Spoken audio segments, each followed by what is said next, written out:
conséquent en termes de taille, puisqu'on est sur 1 mètre de largeur. Donc vous me pardonnerez de ne pas pouvoir tout vous dérouler et vous présenter dans son ensemble. Mais l'important, c'est de voir un petit peu la finesse du grain sur le tissu et les bords anti-effilochement, parce que c'est surtout ça. Alors, du côté de la souris, eh bien c'est simple, comme toutes les souris et comme tous les périphériques, on vous l'a déjà dit, fond jaune, présentation vue de dessus, le nom de la souris, le contrôle fric comme l'Iron Claw, et au dos les indications de manière épurée. Vous le voyez, elle dispose du système de poids, les maslots sont là-bas, j'en ai démonté 2, et une présentation latérale sur le côté de la boîte. Je mets ça de côté, justement. Du côté, encore une fois, décidément, du bundle, on va retrouver les clauses de garantie, le guide de l'utilisateur et un petit laïus spécifique au recyclage. Dans le bundle, parce que ça en fait partie, on avait les maslots, puisque j'en ai démonté 2 pour regarder un petit peu comment c'était fichu, donc qui viendront s'afficher dans les vis que je vous présenterai après. Voilà, je mets ça. Je cherchais un autre mot de côté, puis j'en trouvais pas.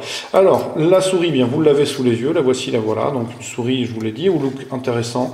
La finition est très bonne, il n'y a pas de critique à faire, on peut même dire qu'elle est excellente. L'alu est bien travaillé, les ébavurages sont nets. Alors, parce qu'on est tatillon, on a regardé juste en dessous, il y a un petit manque, mais c'est vraiment pas grand chose, ça reste très bon.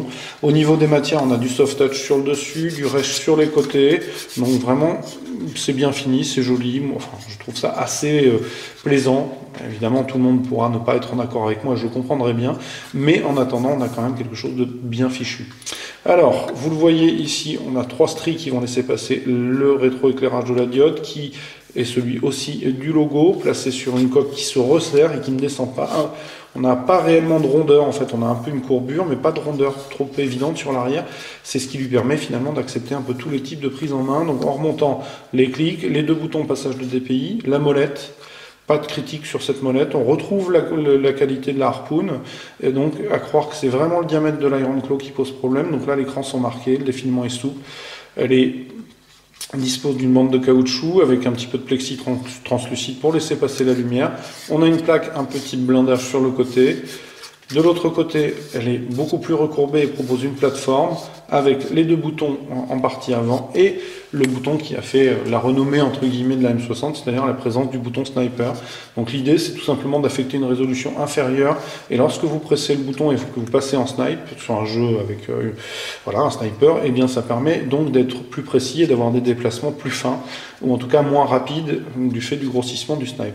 Alors en dessous, ben, vous le voyez, on retrouve l'âme en métal, hein, donc en alu, vraiment bien traité, pas de difficulté. Les 5 patins, les vis qui accueillent le système de poids, donc je vais essayer de vous en enlever une rapidement. Voilà. Hop. Donc une petite vis, tout ce qui est le plus classique, je vais la poser. Voilà, vous venez enficher le poids, vous remettez la vis et ça tient. Donc possibilité d'alourdir en hauteur de 15 grammes, parce qu'il doit y avoir 5 grammes par rondelle, me semble-t-il. Donc le capteur placé au centre, la découpe, le câble qui part de manière excentrée, par sous le clic gauche. Bref, vraiment une souris, je vous l'ai dit, au niveau du look assez sympa. Les évents ou les ouïes, je ne sais pas, sur le côté. Vraiment quelque chose que je trouve esthétiquement assez réussi. Et je vous l'ai dit, hein, en termes de prise en main, eh bien, on est à l'aise. Vous pouvez très bien passer un claw, un finger grip et un palm grip sans aucune difficulté. C'est vraiment une souris qui, pour autant, laisse penser qu'elle n'est pas si simple que ça et qui est réellement très facile à prendre en main. C'est un petit tour de force, mais bienvenue. Voilà, je trouve que c'est une souris assez pertinente. Je vous l'ai dit, donc au niveau du tarif, on n'est pas excessivement cher. Alors, je vais essayer de vous retrouver les spécifications techniques pour vous donner un petit peu de quoi il retourne la concernant. Donc, on a un capteur optique qui est un PMW 3391 à 18 000 dpi en optique, qui est le même finalement que celui de l'Iron Claw, pardon. Elle a 2 zones de rétroéclairage en RGB, les 8 boutons sont programmables, le pulling rate est à 1000 Hz, les patins sont en téflon, elle est pesée à 97 grammes, je crois, sans les 15 grammes d'alourdissement, à revoir. Je vous inviterai donc à venir voir sur le test écrit parce que j'en suis pas certain. Voilà, une souris donc bien sous tous aspects. Alors maintenant, passons rapidement au petit tapis. Quand je dis petit, c'est un petit peu d'ironie dedans.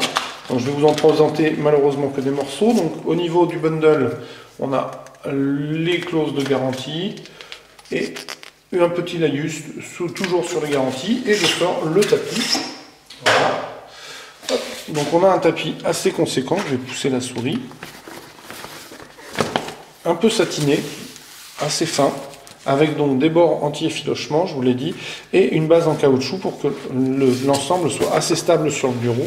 Et donc on a une belle longueur, hein. Je vais essayer de vous la passer en intégralité, mais on a quelque chose qui va permettre de poser le clavier, d'avoir finalement presque un sous-boc quasiment, et de jouer dans le même temps du côté du logo, donc vraiment bien conçu. Alors je peux comprendre que ça puisse étonner dans un premier temps, mais je vous avouerai que depuis que je